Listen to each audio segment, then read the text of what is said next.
السلام عليكم ورحمة الله وبركاته. إن الحمد لله نحمده ونستعينه ونستغفره ونعوذ بالله من شرور أنفسنا وسيئات أعمالنا.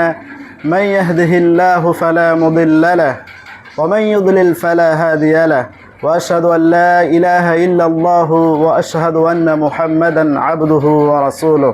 أما بعد، فقد قال الله تبارك وتعالى في القرآن المجيد: أعوذ بالله من الشيطان الرجيم، بسم الله الرحمن الرحيم، إن الظالمين لهم عذاب أليم।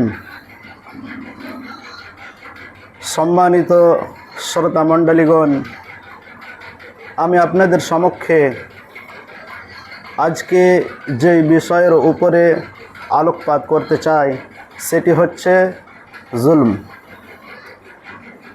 সম্মানিত শ্রোতা মণ্ডলীগণ,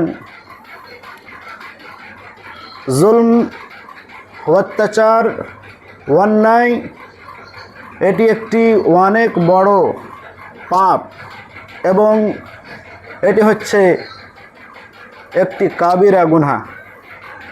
মহান আল্লাহ সুবহানাহু ওয়া তাআলা এই জুলুমকে, অত্যাচারকে, অন্যায়কে একদম হারাম বলে ঘোষণা করেছেন।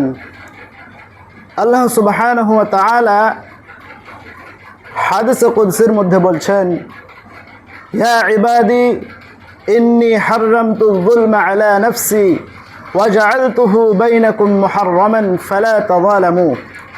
আল্লাহ সুবহানাহু ওয়া তাআলা এই হাদিসে কুদসির মধ্যে বলেছেন, ইয়া ইবাদি, আল্লাহ সুবহানাহু ওয়া তাআলা মানব জাতিকে, আমাদেরকে কত মহব্বতের সাথে আমাদেরকে খেতাব করে বলেছেন, ইয়া ইবাদি, হে আমার বান্দারা, হে আমার স্নেহের বান্দারা, দাসেরা, ইন্নী হাররামতু যুলমা আলা নাফসি, আমি নিজের উপরে জুলুমকে হারাম করেছি। ওয়া জাআলতুহু, শুধুমাত্র আমি নিজের উপরে জুলুমকে হারাম করিনি যে আমি কোনো কারো উপরে জুলুম করব না, শুধুমাত্র আমি নিজে আমার উপরে জুলুমকে হারাম করিনি, বরঞ্চ ওয়া জাআলতুহু বাইনাকুম মুহাররামা, হে আমার বান্দারা, আমি জুলুমকে তোমাদের মধ্যেও হারাম করেছি। সুতরাং ফালা তাযালামু, তোমরা একে অপরের উপরে জুলুম, অত্যাচার, অন্যায় করবে না। আল্লাহ সুবহানাহু ওয়া তাআলা এই হাদিসে কুদসির মধ্যে আমাদেরকে একদম সাফভাবে বলে দিয়েছেন যে কোনো মানুষ কারো উপরে জুলুম করতে পাবে না।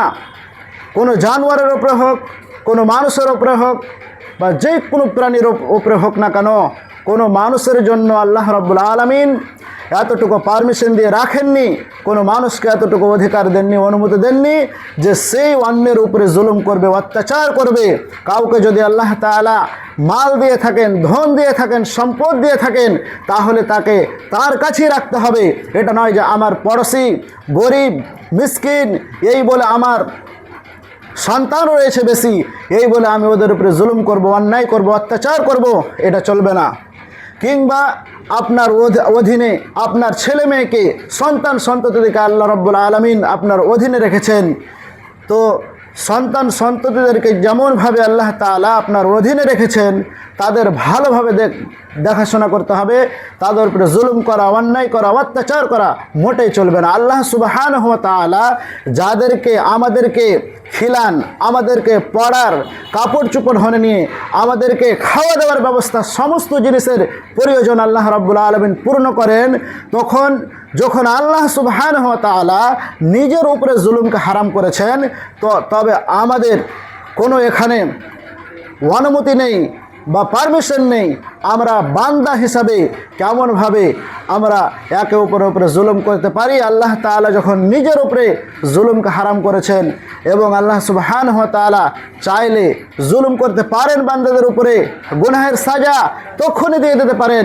তো আল্লাহ সুবহানাহু ওয়া তাআলা যখন নিজের উপরে জুলুমকে হারাম করেছেন, তো আমি আপনি কে হই যে আমরা একে অপরের উপরে জুলুম করব? সুতরাং আমি আপনাদেরকে এটাই বলতে চাই যে একে অপরের উপরে জুলুম করা বন্ধ করুন। ইসলামে একে অপরের সহানুভূতি এবং একে অপরের সাথে ময়া মহব্বত করার আদেশ করেছেন, মিলেমিশে থাকার আল্লাহ তাআলা আমাদেরকে হুকুম দিয়েছেন, আদেশ করেছেন এবং জুলুম অত্যাচার অন্যায়কে আল্লাহ রাব্বুল আলামিন হারাম করেছেন। আল্লাহ তাআলার কাছে অবশ্যই দোয়া করি যে আমরা যেন একে অপরের সাথে ভালোভাবে মিলেমিশে যেন জীবন অতিবাহিত করতে পারি এবং অন্যদের মাজলুমের দোয়া থেকে যেন বাঁচতে পারি। আল্লাহ সুবহানাহু ওয়া তাআলা আমাদের প্রত্যেককে যেন জুলুম থেকে রক্ষা করেন। আল্লাহুম্মা আমিন। আসসালামু আলাইকুম ওয়া রাহমাতুল্লাহি ওয়া বারাকাতুহু।